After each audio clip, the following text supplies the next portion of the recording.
Hello everyone, thanks for tuning in. My name is Shaminder Pal Singh, and in today's video, I'm going to talk about GitHub Copilot CLI and how we can use it with Open LLMs. And really, the goal behind this video is to understand the context that's generated by GitHub Copilot CLI under the hood, because it's just not the prompt that you type in the terminal that's sent to the LLM. So what GitHub Copilot CLI does is, as you give a prompt in the terminal, it scans your repository to find any files that are linked with that prompt. It looks at the skills that you might have configured. It looks at the plugins you might have installed, and also it looks at the available tools plus the MCP servers that you have configured. So it scans through all of these different areas, and finally it creates a compiled prompt, which is then passed to the LLM. Now, you may think that, okay, the prompt that you have typed in the terminal is short. However, the end prompt, which gets sent to the LLM, is much bigger than what's being typed in the terminal. And this is where GitHub Copilot CLI retains the context. It does that RAG retrieval augmentation generation inherently to find the right context based on what you have asked it to do, and then create that final prompt, which is then sent to the LLM for inference. Um, Now, you might have heard the announcement from Microsoft. They have paused the new GitHub Copilot CLI subscriptions, personal subscriptions, because they are evaluating whether they should keep the current premium request model, or would they want to go to a token-based model. So that's why those subscriptions at the personal level, they are paused. So in this video, what I want to do is I want to show you another approach where you can still use GitHub Copilot CLI, but use it with your own LLMs. And here the focus would be on the Open LLMs. And what we would look at is, okay, when the GitHub Copilot CLI marshals that data and the configs, your repository, what it creates as a final prompt, we'll do a sneak peek into it just to see, okay, how big that prompt is.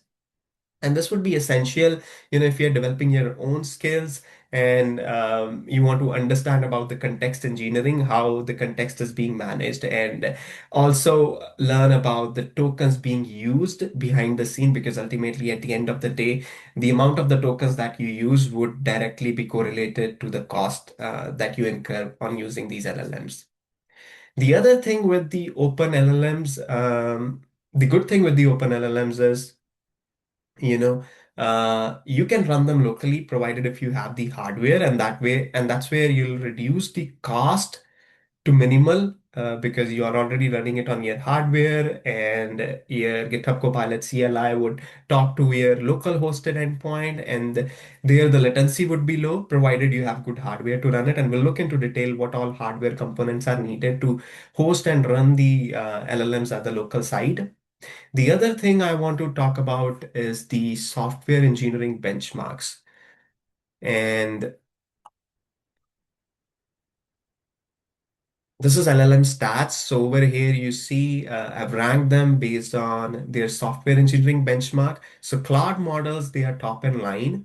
That's why they are expensive. So you see over here, the output token that they generate, it's really expensive. Uh, but if you take a closer look, there are few open source models that are close to the proprietary models in terms of the benchmark. Example, this Minimax M2.4, M2.5, Kimi K2.6, and then the output cost is way less than being what's being calculated at the proprietary model levels, right? Uh, so now think of a process if you are doing agentic AI development using GitHub Copilot CLI. Now for complex tasks, you may want to use the top in line models because you want to have the higher software engineering benchmark. However, if we are using more skills, let's say if we are using more plugins, MCP servers, then really, you don't need the state of the art model, because all you're doing is you're using the inference in that case, and you're letting the LLM just combine the different skills that you have and then join those dots together and run them sequentially or the way you have engineered them in your spec or in your instructions file. So this is where not all the workflows would need those state-of-the-art models. Some of them may be suitable for the open source models, and that's where you can save the cost a lot if you work, if you organize your workloads in such a way that if a requirement is too complex and I need the state of the art or, a higher model with the higher software engineering benchmark, let it run on Claude. Or if there is a task which is not that complex and I already have the skills with me and I already have the instructions clearly defined and all I need for the LLM to do is just do the inference and it doesn't have to do that deep reasoning. So that's where the Open LLMs shine. Okay. And some of these Open LLMs, they're really good. I mean, if you look at the Minimax M2.5 and Kimi K2.6, they perform better than Claude Sonnet 4.6 in their software engineering benchmark. Right. And then there's another open source model, Quen. This is also specialized in coding task. It also has a good 76.4 benchmark rating. It's close to Sonnet in terms of its software engineering benchmark. And then you could utilize that if you have the hardware to run it locally. Okay, so now we've looked at the benchmarks. The other thing I want to talk about is what's different in the open source models as compared to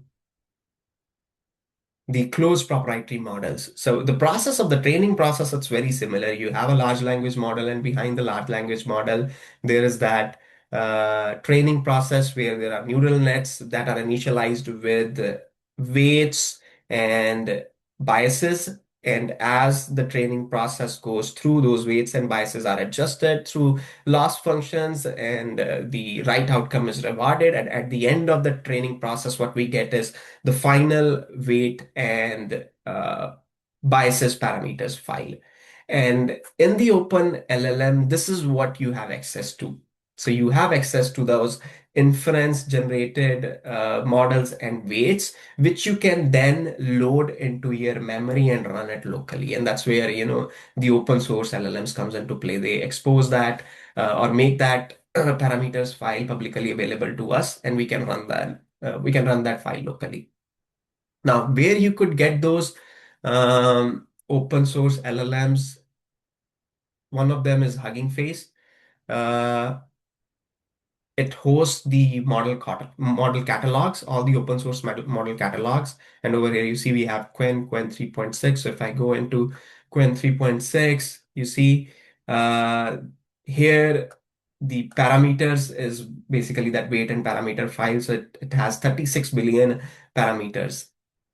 Now, the other thing we'll have to understand is that, okay, we'll be able to download that parameter files, but eventually it gets loaded up into memory. So this is where your hardware comes into play, whether you have that hardware to run that local LLM effectively at your end. For example, this is 36 billion parameters, right? And then over here, it says the data type when it gets loaded in the memory is float 16. So once these 36 billion parameters are loaded in memory, every parameter would eventually occupy a float 16. So float 16, if you do the math, uh, has it takes 2 bytes in memory, and some of them they are float 32, which would take 4 bytes, right? So depending on what the data type is, what the data type it is using when it eventually gets loaded in the memory, your overall memory consumption would come a lot high. Example, this is 36 billion, and if each parameter is taking float 16, which is 2 bytes, so let's do the math, 36 billion into 2 bytes is how many? Right, so it's 72 gigs, right? So that's That's a lot. So this is where, you won't have the hardware which could load 72 gigs in memory and then get a good throughput out of it.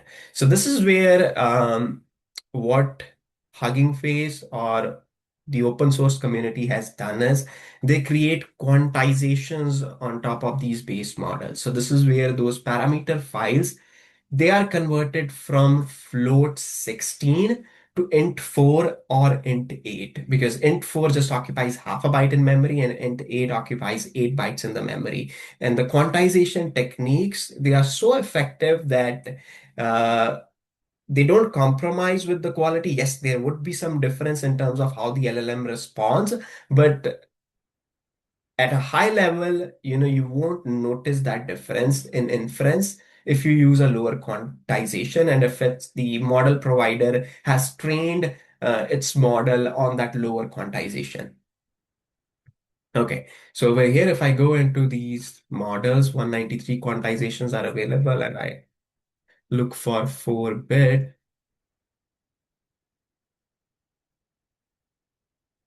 right? So you see this is available in 4-bit quantization. And now if I do the math again,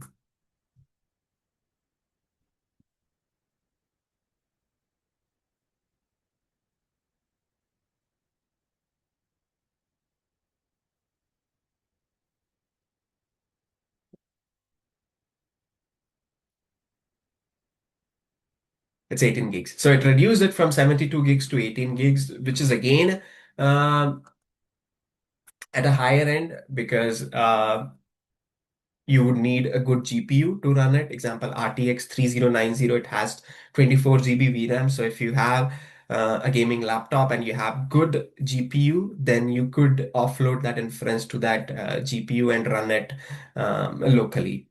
Now, the thing with the GPU is when the GPUs were initially launched, they were primarily used for graphics only. And they have this component called VRAM, video RAM, which is used by that graphics process, which is used by that, the code that is offloading that graphic management to the GPU, and it consumes that VRAM. So what NVIDIA did, it created a program or a wrapper called CUDA that allows us to use GPU for non-graphic related workloads. So this is where now AI models heavily rely on GPU using the CUDA layers, the low-level assembly layers. So it can offload the high compute or the high inference tasks to the GPU. And the good thing with the GPU is it runs in parallel and the compute is much faster as compared to the CPU, where in the CPU level you could create multiple tasks, but at the end of the day, it's just one task at a time, though they are started but they are attended once they are attended one by one at the CPU level, but not at the GPU level. It runs in parallel, and the compute is much faster. Okay. So what happens is, once you have that weight files and let's say, we've chosen the quantization model depending on your hardware. I want to, let's say, run a 4-bit model on my local machine. The next thing is you have to load that model parameter file into in-memory. And along with that, you have a context window. So that context window is basically uh, what your model receives as input prompts and what it generates as output tokens. So your context window basically defines your holding input and output tokens the LLM has consumed while processing your prompt or while processing your output. And this is where different models provide different context windows. Example, Claude ones, they had 200,000 context window. That means it can hold those many tokens in one session. And if you go above that, then that's where it starts losing the context. Gemini has 1 million context window. So the new models, they have higher context windows, but then the problem is you would eventually they'll also run on memory, right? And they'll consume a lot of space. So if you're running them locally, you could create your context in such a way that the model is able to get all the relevant context, and also it doesn't put too much strain on your memory. Okay, now how do we run it? So we have the parameters file, we've downloaded it, but what softwares enables us to run it? So this is where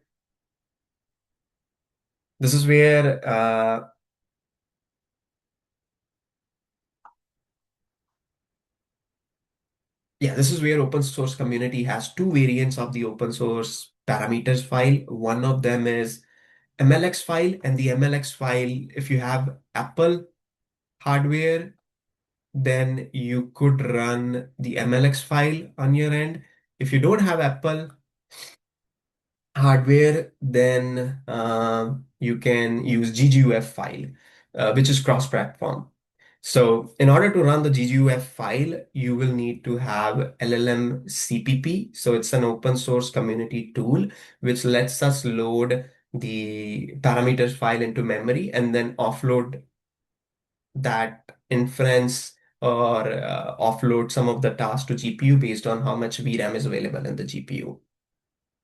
Now, LLM CPP is the low-level CLI. It's not something that could be easily used by non-developers.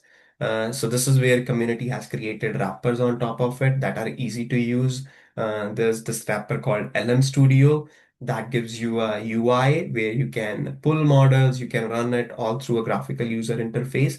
There is Olama. It's another CLI, but it takes away some of the complexity in working with the LLM CPP and abstracts it for us. And then now Microsoft also provides Foundry Local. It doesn't have all the open source model, but there are a few models which you can access via Foundry Local.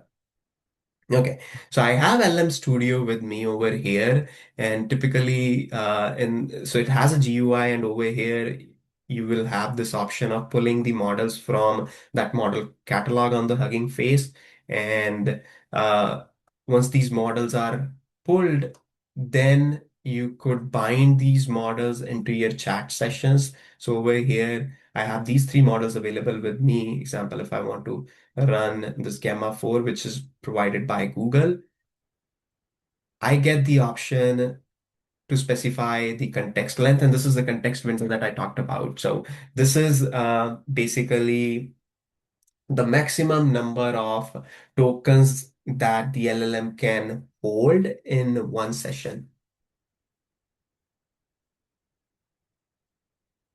Then you have this GPU offload. This is where you want to offload some of the memory to GPU that, hey, I need this much of memory. You uh, take the inference tasks and you do it, and then the rest of them I can delegate to the CPU.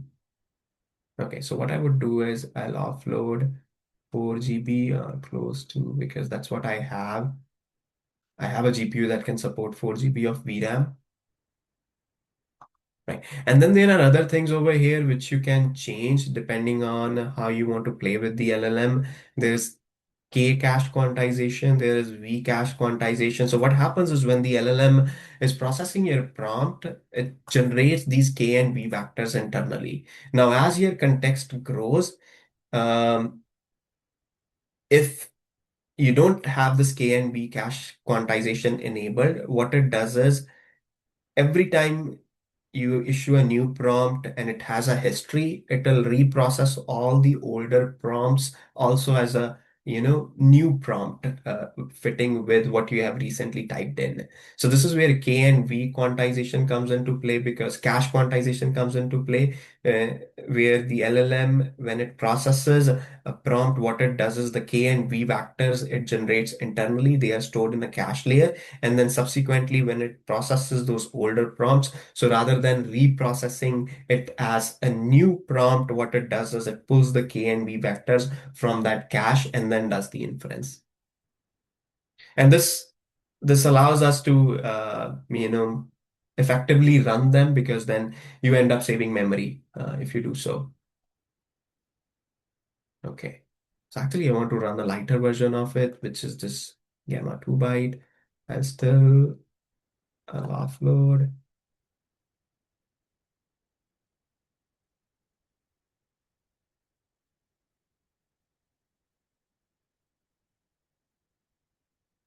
Now I say hi, what are your specs?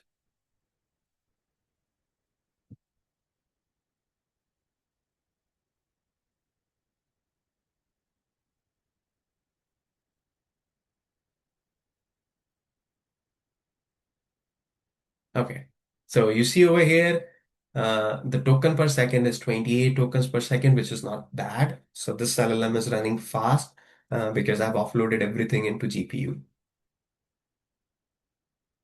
Okay, the other thing I want to do now is I want to hook this LLM model to my GitHub Copilot CLI. And for that, you'll have to go into local server over here and just make sure it's running.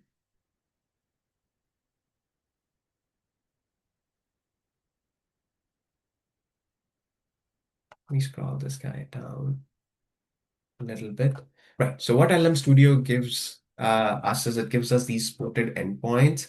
And over here we have these three types of supported endpoints. And depending on which harness you are using, you could configure one of these. Example, the Copilot CLI, it uses OpenAI compatible endpoints. So you'll have to use these. Uh,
Okay, so I've specified that GitHub Copilot CLI, go ahead, use the local endpoint that I have created.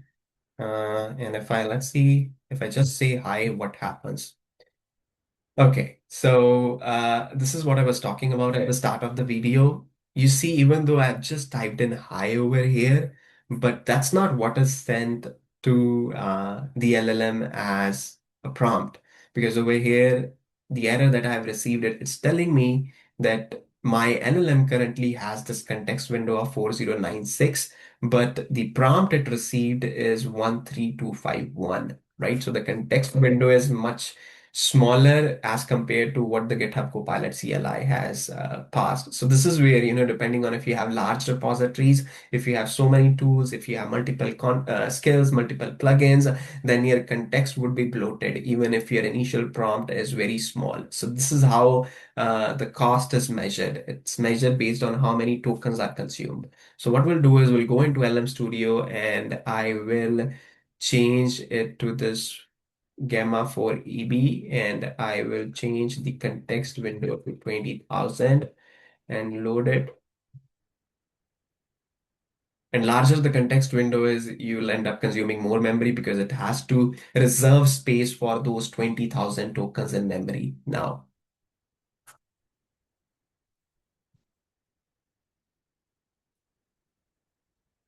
And the TPS you would see now would fall because I have now offloaded 20,000 tokens in memory. So this would take more time to respond because my hardware is limited. I only have 4 GB of VRAM and rest of it is now running in the CPU.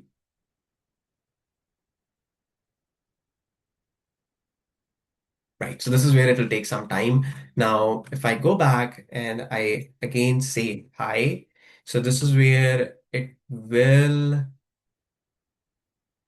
send that prompt to the local session that I have over here.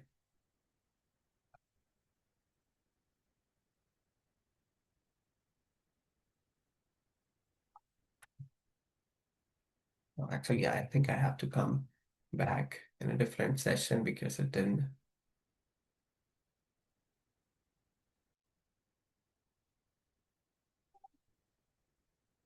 Okay, so since the other one is already loaded, what I have to do is I have to end this because it's still consuming. I'll end this session and I will go back to my LM server and this guy E4B is ready. Oh, actually, I have to change the model here. So I'm now using E4B.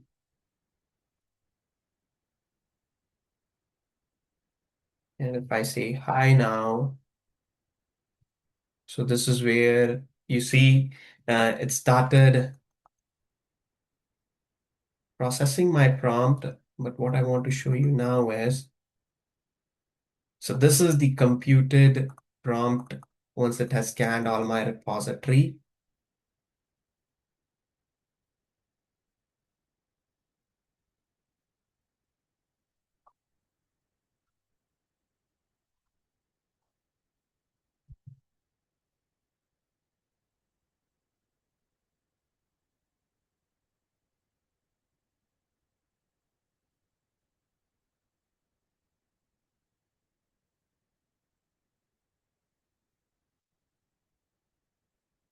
Right. So it's close to 13,000, right? So even though I just said hi, there's other information that the GitHub Copilot CLI enabled, right? So most of them, it's tools. If you see over, these are the functions that are configured locally. Uh, and this is what basically the GitHub Copilot CLI is telling. And along with that, it has this message. This is the system prompt that the CLI sends that you are the GitHub Copilot CLI, a terminal assistant, the role is of systems, and then the user is this basically. Yeah. Uh, right. So this is where, the context engineering would come into play if you know what's going under the hood and how the GitHub Copilot CLI is managing the context. Because, depending on the tokens that you have, you might end up paying more if your context is too bloated. Okay, so what I'll do now is I'll pause the video and let it generate its initial prompt, and then we will continue. Okay, so the local LLM has finished processing the prompt. It took some time because I'm limited with the hardware, uh, but it responded with this. I can help you with the tasks like navigating the code base, editing files, running commands, searching for code patterns, and much more. How can I assist you with your project today? So this is one way of running it, but again, if you're running models that have very large parameters and you want larger context window, and if you don't have GPUs, then you would be limited. But the good thing is there are providers available like OpenRouter that lets you run these Open LLMs on their hardware, and they provide an API subscription on top of it, and it's much cheaper than those proprietary models. So what I have with me is I have my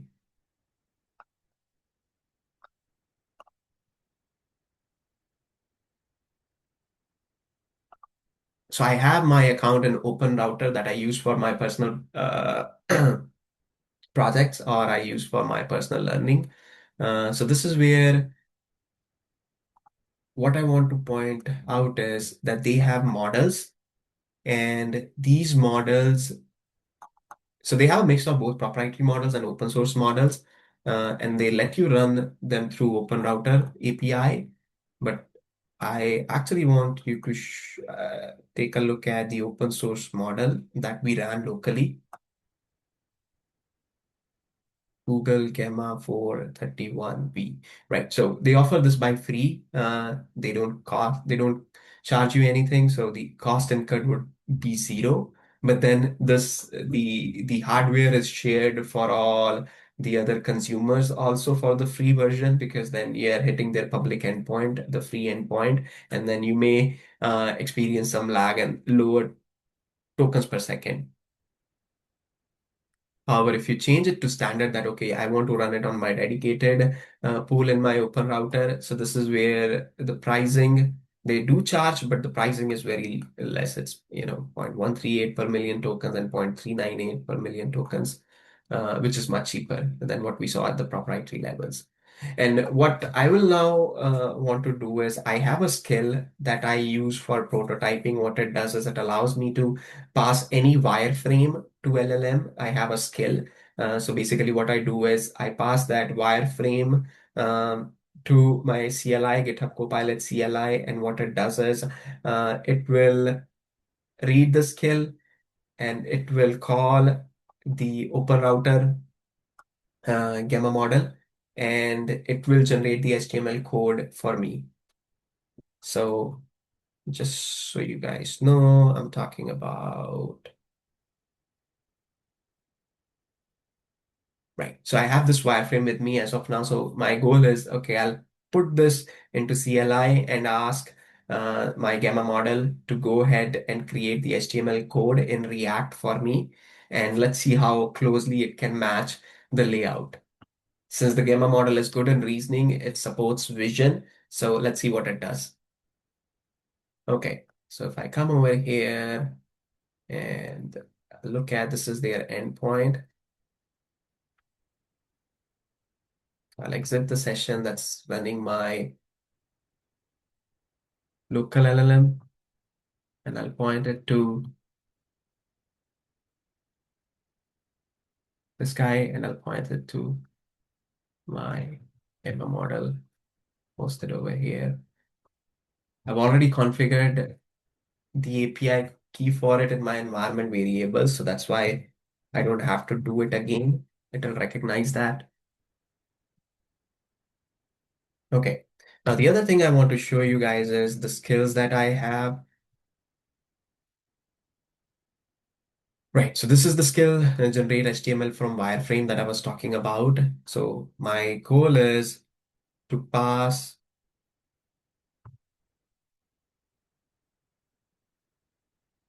that dashboard file, and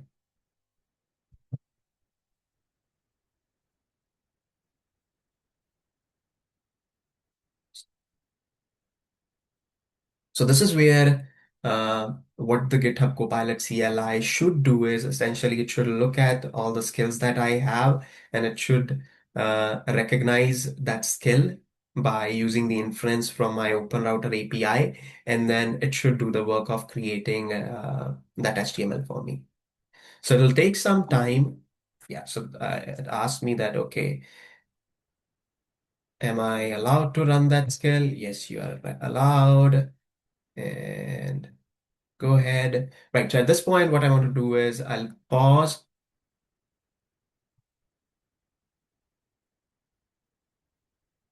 the video and let it do its work. And then once it is done, I'll resume it.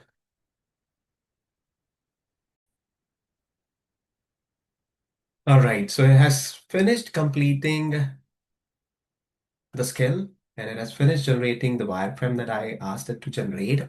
So it called the LLM, and then when it was ready, it noticed, okay, there's already an existing file with the same path that I gave in my skill. So then it said, okay, do you want me to update it? I said, okay, create a new file. And then it created a new file altogether. So if I go ahead and take a look at the generated HTML file, so yeah, you see it created the HTML code for me. And if I go back and look at my wireframe, so it's able to match, and using the vision capabilities of the gamma model, it's able to recognize the key areas, and it's able to then pull them together in an HTML code. All right, so now that it has generated that HTML code, the other thing I want to show was the consumption in terms of the token that it utilized to run those prompts behind the scene using GitHub Copilot CLI. So it started with this 13,903. So that's similar to what we saw when we were running the local LLMs. It gave That's the initial context, utilize this much tokens, and then this is the response from the LLM.